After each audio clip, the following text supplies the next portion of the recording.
Welcome to the Future 3 podcast.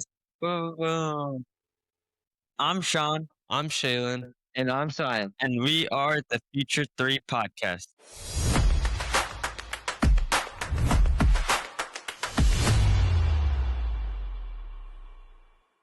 Today's guest is a super cool guest who has worked in real estate and is now the VP of sales at Mincing Spice Company. Please welcome Mr. Ruparelia. Thanks, guys, for having me. Really appreciate it. Yeah, we're glad to have you. We're excited to learn more about your career. Yeah, I don't think we've talked to anyone in the spice industry yet. I think you're the first, so that'll be pretty cool. It's very niche business. So there's not too many people. Yeah, I think you would come across that works, strictly in the spice industry. It's a very small community. Yeah, for sure. And so I know you like snowboarding and in the winter, especially right now during the ski season. So I have to ask you, when you're looking at your career and your job, would you compare it to like a mellow green slope or a black diamond or even like a full half pipe? I think where things are today, yes, it's probably like a double black in the sense that there's always things that are happening each week that you definitely just can't plan for, and things that evolve in themselves in different ways, like in a good way. But there's always different challenges that keep coming from the time that I started, and each month, each year, especially with new challenges coming, on the wave of the journey, you could say, and like especially like where we are today with the company. Yeah, like the bumps in the road from your journey could be like the moguls on the double black, right? Exactly, the moguls that are coming each different way, and you have to look ahead, to figure out where you're going to position yourself and where you're going to head. Yeah. I prefer the green, sometimes blues here and there, but I like the greens because it's chill. Of course you do, bro. That's how you want your life to be, just a chill lifestyle. There's nothing wrong with that. I want that at times as well, Mhm. but sometimes when it comes your way, you just have to, handle it as it comes. Yeah, I kind of like the blues or blacks where I get as much speed as I can. I just You love want it. all the Gives me so bumps, much adrenaline. Yeah, I know. That's crazy. But listen, on a more serious note, I just have to ask, what even is mincing spice, and what does mincing do? So Mincing Spice is a spice importing and processing company. We import spices from around the world, probably about 20 to 25 different countries. We bring them in those big container loads that you see come off those big ships, usually at the port of Newark. And we process and grind and clean the spices. Let's say from like a cumin seed into powder. Or let's say you take the cinnamon bark off the tree, we grind that into powder. We'll take different herbs and reprocess and clean them to make sure there's any extraneous matter taken out of the product. Any smaller fine leaves or larger leaves that are cleaned out of the product as well. And then we sell in bulk, right? So if somebody wants to work with us, we work with food manufacturers, seasoning companies, or people that do retail or food service packaging. Those are the three main verticals, right? So food manufacturers, think of like where you go buy your food in the supermarket. There's companies that we sell to that sell cereal or hummus or different types of meats or chicken. For seasoning, we'll sell, spices to people that mix them together. It might make like a taco seasoning or curry powder seasoning or some Italian seasoning, and sell those to fast food service restaurants, right? And then there's the people that do spice jarring for either their own brand name or they do private label again for large supermarkets. So basically, I'm just thinking as kind of like a water faucet. I know that it like kind of doesn't relate to spices, but you guys are basically the filter, right? Like you guys get the raw spices, but you guys have to filter them and make sure they're healthy for human consumption, right? Before they go to stores. There's obviously a lot of, regulation that you have to meet, right? From like an FDA standpoint, but also just a quality standpoint.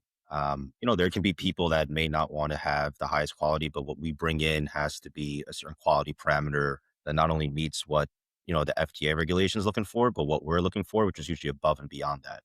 That's what can like distinguish us compared to maybe somebody else in the market that, might buy a different tier grade of spice to sell it just at a lower price point. So if you're sourcing black pepper from Vietnam or chilies from India or basil from Egypt or oregano from Turkey, paprika from Spain, There's a lot of suppliers that have facilities that process these spices, right? But what are the ones that are going to meet what mincing is looking for from a quality, standpoint? I think the good thing with us is that we don't work through brokers. We go directly to the source at that country of origin. Since we have equipment set up and manufacturing that we do here in New Jersey, we also have a very good eye for what we're seeing when we go to the facility overseas. So instead of just, let's say, looking at regulatory paperwork, that's all well and good. That's the bare minimum, but is what your eyes are seeing in the factory matching up with what some of the paperwork that supplier has as well?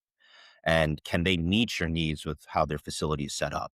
A lot of these relationships with these suppliers have been built up for over 20, 25 years, right? Mincing doesn't switch over from supplier to supplier that easily. And usually, at least for each spice, we have at least 3 or 4 vetted, approved suppliers. Once it goes through that process and we bring and then they're approved, we bring their material, to mincing, where we either redistribute it in bulk or we'll further process it at mincing. Damn, I didn't know how much went into this process. I Yeah, thought it was just like you get the spices, you make them FDA regulated or whatever it is, and then you sell them off. There's so much other factors that go into selling these. yeah, for sure. I'm curious to see how you even got to this point, which I'm kind of excited for this now. All right, so let's take a step back. Going to high school with all the boys and all the energy and craziness going on there. How did you work together with different classmates and teammates with all these different personalities? I think for me, my high school was a little bit unique because, I went to Mid-Alpine High School for 2 years, right? My freshman and sophomore year. And then I transferred to, CBA my junior and senior year. Um, it was a different dynamic, obviously, going from a public school that was co-ed than to a private, all boys school. Uh, you learn different personalities and different types of situations. At least I did at that age pretty quickly. Uh, and I think like, working with, my classmates or even playing sports such as soccer and travel soccer, you learn how to definitely adapt and understand the type of people that you're either playing a sport with or who your classmates are. You maybe having a study session together. Um, so that made me help learn off the quick, like how to, I guess, talk with different types of personalities and different backgrounds, because it is definitely different types of personalities from one school to another. Yeah, and like now the school is really competitive. The academics are crazy. The sports are crazier. Back when you were in high school, did you feel pressure that you had to be like at the top level to get into college? Uh, I think I wish I took high school a little bit more seriously in terms of academics. I think I knew when I really had to get into gear was definitely around sophomore, definitely a junior year, because I knew, okay, I'm taking SATs at that year. I know those grades really matter a lot, to at least see like where your trajectory's been. Uh, so that year I really buckled down and did extremely well. Um, which, obviously helps for like college applications, right? I think just growing up, in our society anyway, is knowing that you have to be doing, well in school, but to what degree then is like left to the individual on itself. I think for me, I don't think I loved the academic side of school. I did love math. So that was, I think, probably one of my favorite classes. But, other than that, I was not always, I think, putting the time that I should have. But junior year, I definitely did. And that I think helped me a lot to get, into the university that I went to. That's cool. And like, after your junior year, you clearly started to build better habits, which hopefully carried on later into college, where you moved to Boston, a whole new city, a new life, new independence. So, I mean, how did the freedom that you had kind of shape your approach towards challenges and different obstacles that you had to face? I think when I went to college, that was probably like the happiest day of my life. Like, oh my God, I'm out of the house and I'm on my own and it's like freedom, right? You get this breath of fresh air. It almost seems like, not I think when you're 18, right, it's great to feel that. You're off on your own, right? You've been with your family for so long that you want to sort of build a future for yourself and explore what's out there. And I won't forget this. I remember somebody said when we first started college, and it was very true that, you can have a great time, experience a lot of different things at school. Biggest thing to be successful, if you want to be successful in university and make the most of it's really time management. I think Yeah. that was a very crucial point that somebody made, and they're, right about it, because you're taking responsibility for your own time, right? You're making your own schedule in terms of the classes and the time you're going to put into your class and the homework that you have and the studying you have to do, as well as, other things, whether if that's, extracurriculars in terms of stuff with, whether if it's music or sports or whatever else it may be on top of your social life, right? So all of that's going to come down, to yourself and how you manage your time. Yeah, managing time's really important, especially in college and your work life too, because your parents aren't going to be with you throughout college. So you have to kind of balance your priorities every single day. Yeah. Sure. But I'm also curious why, like, when you were going to college, why'd you choose to do finance at Boston? That's actually a good question. I don't know why I did finance. When I look back, I feel like maybe I should have done mathematics. I always liked working with numbers, right? And I think when I went to school, I was like, okay, I wanted to do a business degree. It wasn't something that I wanted to get into, let's say, pre med or into, let's say, engineering or anything like that. And I think at that point, when I was in the business school, I was like, all right, it's either you choose sort of accounting, there's marketing, there's finance, there's like operations management, uh, like a couple other sectors. And I was like, all right, I think finance was the one that I think tier that worked best. And I said, okay, it's something that I can really like sink my teeth into and hopefully get a good job, after school and really grow into that career, right? And build like a certain lifestyle that maybe I would want to, with having that degree. I don't think I thought about it as much. It's just something I just jumped into when I got into school. There's so many different colleges out there, and I feel like now we're going on all these tours to see different campuses, different colleges. Did you ever have to do that, or was it just kind of like Boston's far enough away from home? I'll just go there. I don't know if it's that was getting ready to go to LA, but I think for me it was okay. Like, what are the schools that are reasonable that I could get into where I panned out in terms of my SATs and my grades. And at that time, there's a few different schools, and one of them obviously is Boston University, and then another one was Drexel. I think my parents really wanted me to go to Drexel because I got half a scholarship there, and they also had the co-op program, right? That Yeah. that your dad's done, that half the time you work and then the other half the time like you're studying, right? So you can get some really great real life experience, which is instrumental. And that would have been great because at that point, basically, we're just paid off for college on my own if I went through with that Mhm. program. I, I think my mindset when I went to college, when I saw BU's campus, I'm like, yeah, this is it. I'm going Yeah, here it's so nice. instead of, I guess instead of Drexel, which wasn't to say Drexel campus wasn't nice, but when you go to BU's campus, you see the facilities, the business school was incredible. I mean, just, even as an athlete, going to the gym there was absolutely the best gym, even to this day, that I've ever Yeah. been to, right? The city was beautiful, right? And obviously, I think as an academic institution, so it was also a very good school. So I think at that point, I was like, yeah, I'm just, going to make the leap here.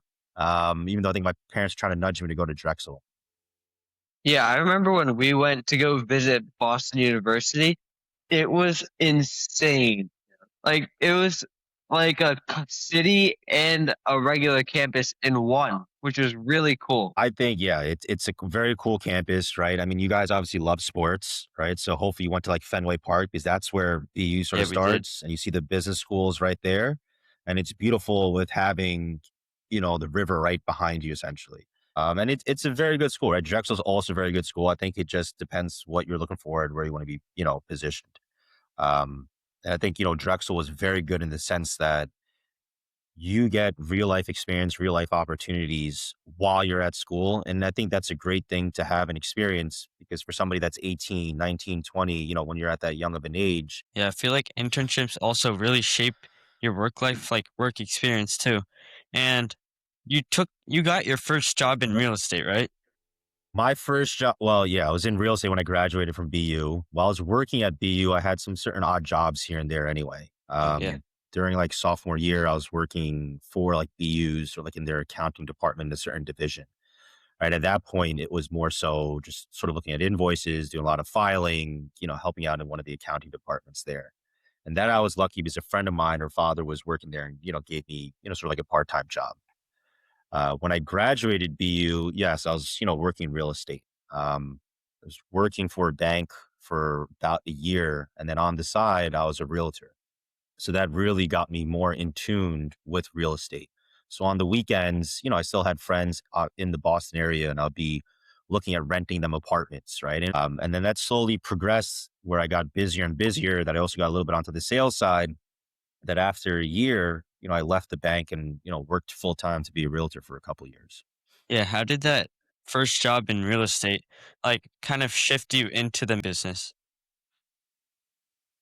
Yeah, well, those are two totally different fields, right? I think when I made the shift from the bank to become a realtor, I was learning a lot from the people that I was working with at the realty firm, and I started to realize that a lot of these guys were investing in real estate on the side, and that's where they really grew their portfolio of their real estate holdings. So that helped me to understand the dynamics of starting to get into investing into real estate. So slowly after I was transitioning in that second year is when I started to invest, slowly into real estate as well. I'd help people, on the sales side, buying condos or certain investment properties. And then I started getting into pretty much investing into real estate, on my own. That transition to mincing probably happened about right when I was 25. So about like 3 years into me working in real estate. I think that happened, more just spontaneously in a way, just sort of what was going on with my dad's health at that time, because he, started the business and had a little bit of a health scare. I think at that point he needed some help at the business. Said, "Hey, would you, mind coming moving back down and see if you can help me for a little?" Yeah, for sure. And so, I mean, you've clearly done a lot of different things through like your college internships and even post college. So, what advice would you give for exploring different paths without feeling lost for like teens who maybe have multiple different interests and don't really know what they want to do? I think the more you put yourself out there, right, the better. The more that you explore, the more that you experience, that you experiment with things, the more you can see what do you enjoy, what works for you as an individual. So I think that even when you're in high school, right, it doesn't matter if you're 13 or 14, 15, 16, whatever it is, if you're passionate about, okay, what do I want to do after high school, right? What career path I want to head down to try to get an internship somewhere, right? Even if it's for a month or a few weeks or whatever it may be, right? Whether if it's like a winter break or really summer probably for you guys to get that, right? And I think if you manage your time, you can find something to see if that's something that you like getting into, right? And maybe that summer you try something and it's not maybe the best for you, but at least you learn that experience to say, okay, this is not maybe the path that's for me. Or maybe you love it and say, okay, this is the path I want to get down into, and you can dive deeper into it, the following year. Yeah, and I know you mentioned internships. Internships are really important, especially when you're older, because they really just show you how business works and what different jobs in that business really do. Yeah, and talking about internships and jobs, do you feel like that gave you kind of a stronger foundation for your work or your future? Or was it kind of like the degree you got from college? I don't know if the degree helps in a sense, but there's a skill set, that you have to learn. And some of those things, let's say in finance, I would be learning how to let's say do financial modeling sometimes out of some of the classes that I was learning. And that was taking some classes on the weekend where there was, I remember a former student at BU that graduated, and he would come back on the weekends and, since he was working in finance, give financial modeling classes to some of us, right? To like really brush up on our skill sets. So when we wanted to go for interviews, we had a baseline to work off of. There was like, yeah, certain classes at BU that tremendously helped, like a real estate modeling finance class, right? This was a real estate finance class that, even to this day at times is still reference to it, to give you that skill set. I think it's really important that wherever you are in your life, especially at your age, to pick up a skill set, right? Because maybe that medium that you're in at school doesn't always potentially offer all the opportunities that are there, but something that maybe you have to go above and beyond to pick up that skill set, on your own. Yeah, and then speaking of skill sets, I know like when you went to Mincing, you didn't immediately go to becoming vice president of sales. You obviously had to work your way up in the process. So you probably learned multiple different things, right? Yeah, I started out at that point in our quality control lab, right? And that was a very good baseline to start because in spices, it's very difficult. It's not like I can get a book and read up on these things. It's a very niche business. There's sort of like an art to it. So I was starting in the quality control lab, right? I was testing for the sizing of the product. I was testing for the volatile oil, different other parameters such as ash and AIA and water activity and moisture, right? These are all different parameters and properties that give you a very good understanding on the quality parameter for the spice, right? So I was doing that for close to a year, um, on various spices that we had, right? Running tests every day and following people on our quality control lab that taught me, how to do the different testing and what parameters to look for, right? And then from there, got into production and understanding how does our production facility work, right? What spices do we grind on what machines, right? What's the throughput? How to set them up? How to take them apart? How to clean them? If there's certain issues that happen, how to handle that, right? Well, how does everything connect from A to Z in terms of from dumping the product into the machine to when it's being processed to when it comes out of the machine into the final packaging, right? So I was in the production department probably for about uh, close to 8 or 9 months. So probably about a couple years, 2 years or so, maybe a little bit more. I was heavily involved within the quality control department and then production. And then a little bit those last few months, sort of back office. Um, and at that point, we're still a small size company, but at that point, we're probably about 20, 25 employees. Today we're about 65. So we've been growing quite well over the last few years.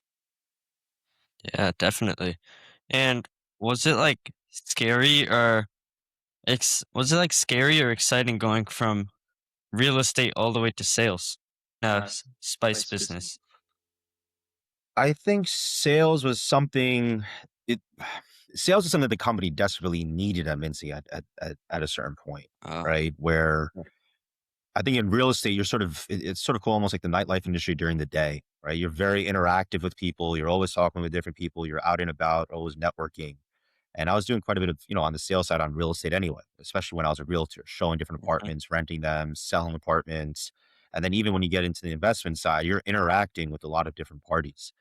When I joined Mincing, there wasn't a sales team, right? A lot of the sales, so we were small business, and even growing up, I didn't realize this till later on, but Mincing went through a very, very difficult time. Even almost points it was on the brink of bankruptcy when I was even when I was a kid. Some Oh of wow. these things I didn't wasn't aware of till more later on in my life, right? So my parents were doing everything to just make the company survive. At that point at Mincing, there was a couple people doing the sales in terms of their other day-to-day roles, which is, sort of my father and, who's our current CEO, today between both of them. They had a couple brokers, but it wasn't like they were spending, full time on sales, right? Because of the size of the company and all the other responsibilities that they had. So after a couple of years of joining Mincing and working there, a CEO that I report to now came to me and said, Umar, do you want to get into sales? Mincing has, I think, a good base. It's got like a good name, good reputation. People know what they come to us for. Do you want to go out and essentially build out the business and sell and bring in new clientele? So after about a couple years, that's what I was doing. I was selling. I was running around the country, flying around everywhere, going to different conferences, different events, different meetings that I set up, and just trying to get as much new business as we could. Uh, so that was, a very fun time, but also tiring at the same time. I was traveling quite a bit. Do you think that experience that you had in the factory kinda gave you an upper hand when it came to selling and talking to other people because you kinda had the experience? Because usually we hear that, like, educating is better than just selling and trying to persuade, so do you feel like that experience gave you an upper hand?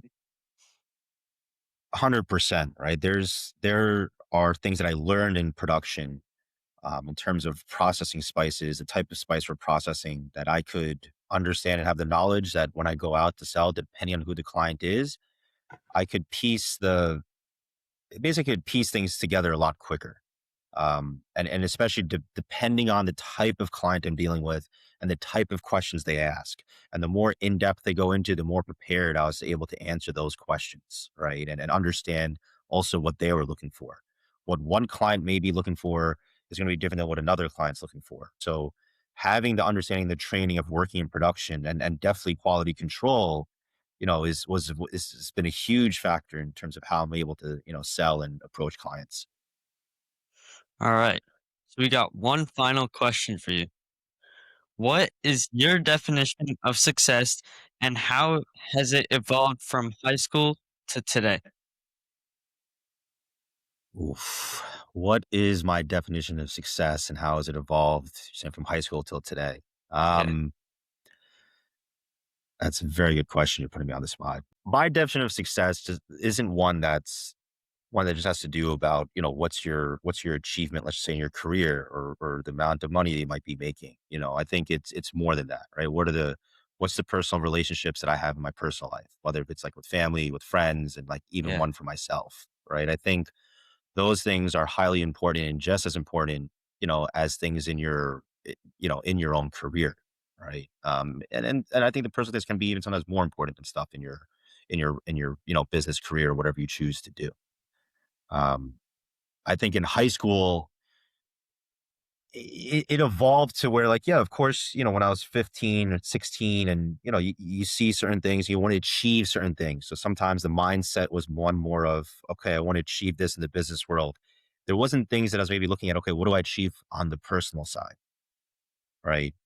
It was always maybe more focused on what do I want to achieve in my career. Right. And at that age, it's like, okay, well, what grades do I want to get?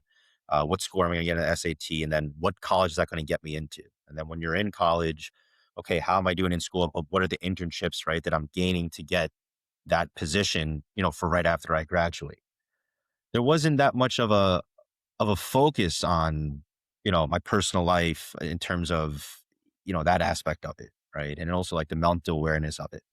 So I think those things have definitely evolved a lot more, over the years. Yeah. I think so. Basically, what I'm getting out of it is you see more of the relationships today as success, like having positive relationships with other people. Is that right? Yeah, relationships with other people, relationship with myself, and those things that are, personal to somebody. Yeah, those things, matter a lot. I don't think it should just be like one focus just on your, business career. For some people, if they want to, that's great. There's nothing wrong with that. I think for me, my success is sure having a good career, but also making sure that there's things that are there for me in my personal life. So I know you said this before. You said that success definitely changes throughout like the years that you go through because in high school you definitely want to succeed more with grades and SAT scores and all of that.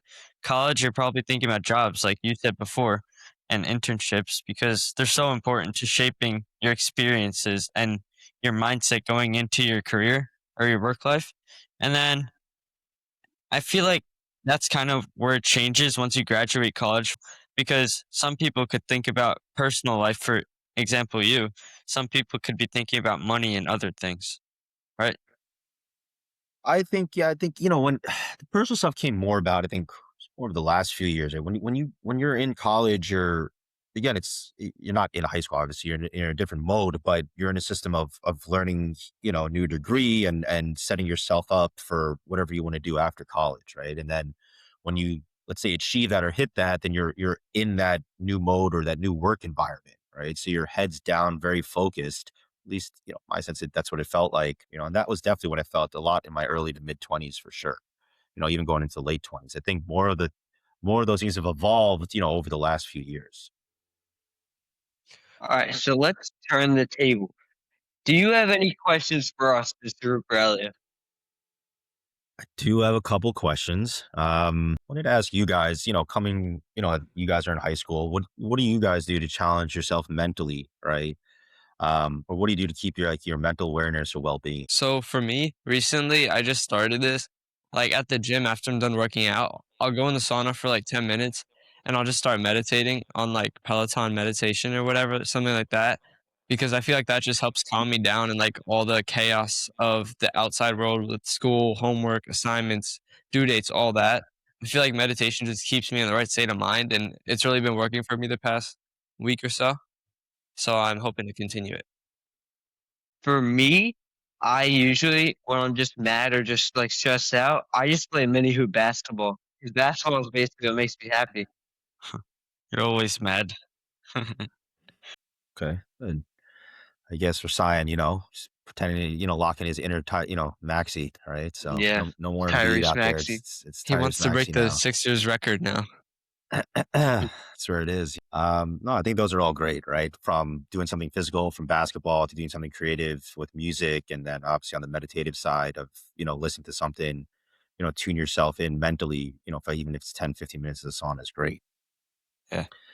The last question I had for you guys is wondering, especially where you guys are set up. I mean, how do you guys see things in the world today, right? Like where things are and where do you see it heading in the next 10 years? Do you feel like there's certain skills or skill set that you need to start learning so you're prepared, in the next 10, 15 years? Yeah, I definitely think that there's a skill set of learning how to use AI properly for the future because it's going to be like the main source that people use in the next 10 years or so. I mean, I agree with that, but I also think that the human connection will be pretty important. Like being able to make eye contact with someone else and just talk and be able to have a genuine conversation rather than just being generic. Because I feel like AI is just going to make everyone almost like kind of robots, right? Where it's like everyone's just going to have the same exact answers because they're getting their sources from the same exact place, being like Chat GPT or Claude or whatever. So I think that the human connection would be more important to build over time. Yeah, I agree with both of you guys, but kind of going off what Jalen said, I think it's basically building the relationships now so that you don't lose in the future. Yeah, but you also have to keep them in the future. Yeah. I guess. Yeah, you do. Maintaining them. Obviously, AI is the big thing, right? So it's sort of you Yeah. seem like, okay, how are you going to learn the skill set towards AI, and then also I guess how you keep in like a human dynamic and relationship, at the same time. Yeah, you could also leverage AI to help you with the human connection part. Yeah, you could to an extent, but then I feel like the authenticity wouldn't be there, kinda. Mm. Do you guys think you need to learn stuff, on I don't know if you need to know software engineering as much anymore because that might be more streamlined in 10 years, most likely, but anything on like LLMs on, large language models or anything? I think prompting, like, there's summer classes out there, I'm probably gonna take one this year just to, have a strong foundation for how to get the best possible answers. And that's called prompting, you said? Yeah, like prompting the AI, like asking the That's right interesting. questions and stuff. Okay. Yep. Nice. Nice. I didn't know they had classes like that. Learn something new every Yeah. day, right? Yeah, Exactly. Well, thank you for having me on the podcast. I greatly appreciate it. I think it's great what you guys are doing. It's very interesting, and it's probably great for your friends, your peers, your colleagues. If they're interested in their future and Thank you. hearing where other people are in their career.